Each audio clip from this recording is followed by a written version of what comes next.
Keadilan, nanti kawan-kawan bilang untuk semua. Keadilan, keadilan, rasisme, rasisme, rasisme. Ya, selamat siang buat semuanya. Aktornya siapa? Itu kita tahu. Aktor yang buat itu, dia punya kepentingan apa di Papua? Kita juga tahu. Benar tidak?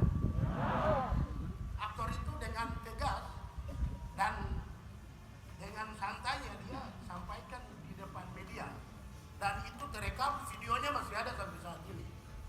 Siapa aktor yang bisa ubah dari rasisme, anti rasisme menjadi makar, dan itu rupanya menjadi perintah tugas kepada bawahannya, mulai dari kepolisian sampai ke kejaksaan, bahkan sampai masuk ke pengadilan di tingkat pertama sampai ke tingkat pengadilan tinggi. Ini kemudian saya simpulkan bagian dari rasisme secara sistematik dan juga struktural yang dibuat oleh negara ini melalui orang-orang yang punya kepentingan di Papua, dan mereka sukses merekayasa itu. Tetapi satu hal yang paling pokok dari kemenangan kita atas rasisme itu terletak juga pada Tuan Victor Yemo itu sendiri. Karena dari awal dia ditangkap itu sudah ada tindakan kekerasan yang dialami pada saat penangkapan. Di atas itu penangkapan yang dilakukan pun juga tidak sesuai dengan prosedur. Kami bahkan sudah buktikan di dalam persidangan dalam pra-peradilan, tetapi karena memang lagi-lagi ini adalah peradilan skenario, sehingga mereka bisa benarkan tindakan yang tidak benar itu dan masuk pada tahapan selanjutnya. Pada tahapan selanjutnya juga saya salut bagi Tuan Victor karena dia tidak sekalipun dia mendapatkan cobaan yang cukup berat ya, tapi cobaan itu mampu dia lalui. Dan satu hal yang kemudian jadi sangat luar biasa lagi di situ, yaitu kita mampu mendapatkan jaminan untuk kemudian Tuan Victor bisa diobati. Itu menurut saya menjadi satu kemenangan, sekalipun orang membangun pemahaman Victor adalah aktor intelektual yang membangun semua peristiwa yang terjadi di tanah Papua dalam konteks aksi melawan rasisme itu. Nah, tentunya ini sangat berbeda dengan hal-hal tersangka-tersangka yang lainnya. Bahkan dalam proses ini juga ada beberapa kemenangan-kemenangan kecil yang Victor tunjukkan melalui fakta ada perlakuan khusus kepada tersangka yang mengidap paru-paru. Itu luar biasa menurut saya. Itu bagian dari kemenangan.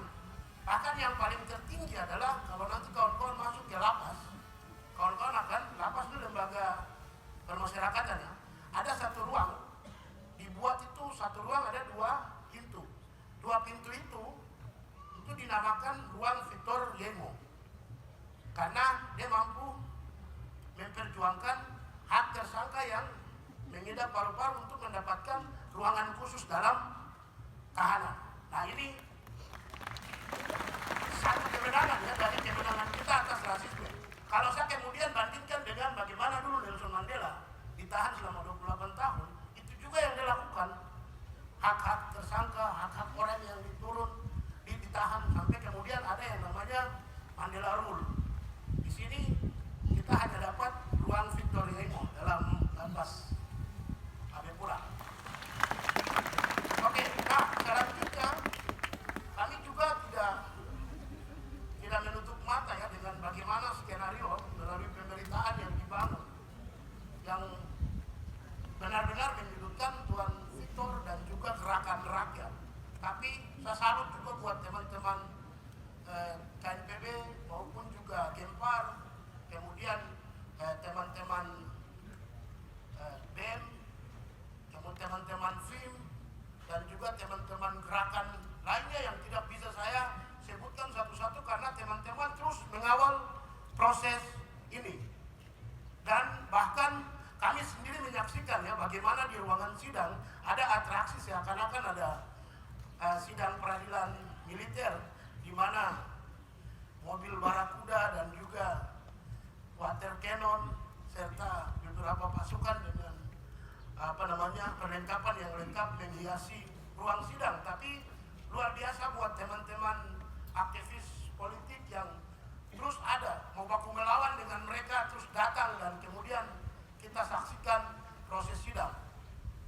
Dan apa yang teman-teman lakukan itu kemudian diangkat ya oleh teman-teman wartawan sehingga menjadi wacana publik yang luar biasa baik di Papua, Indonesia maupun juga di tingkatan internasional. Dan dalam konteks peradilan rakyat di tingkatan opini kita menang. Kita menang dalam konteks kita betul-betul menegakkan Undang-Undang Nomor 40 Tahun 2008 tentang penghapusan diskriminasi rasis yang dibuat oleh negara ini. Karena gerakan yang teman-teman lakukan itu adalah gerakan untuk kemudian menegakkan undang-undang itu. Tapi kemudian dengan skenario mereka bisa ubah menjadi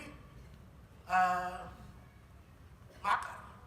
Mungkin kawan-kawan yang buat buku ujian makar sudah bisa mampu menjelaskan apa perbedaan antara makar dengan rasisme.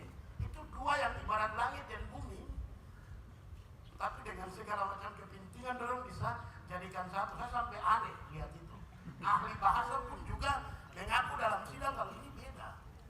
Tapi beda dan aneh itu bisa terjadi untuk peradilan bagi orang Papua. Tetapi dengan hasil putusan yang kemudian bisa hakim menyebutkan makar tidak terbukti dan hakim menggunakan pasal 151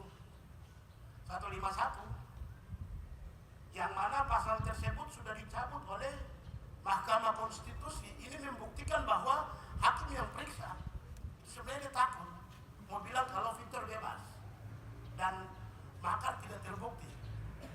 Dia mau bilang seperti itu tapi dia takut, makanya dia pinjam pasal yang sudah dicabut dari MK. Jadi dia pinjam hakim MK untuk sebutkan kalau Victor ini bebas. Dan itu berarti kami mampu mengalahkan yang namanya rasisme yang dilakukan secara sistemik dan struktural.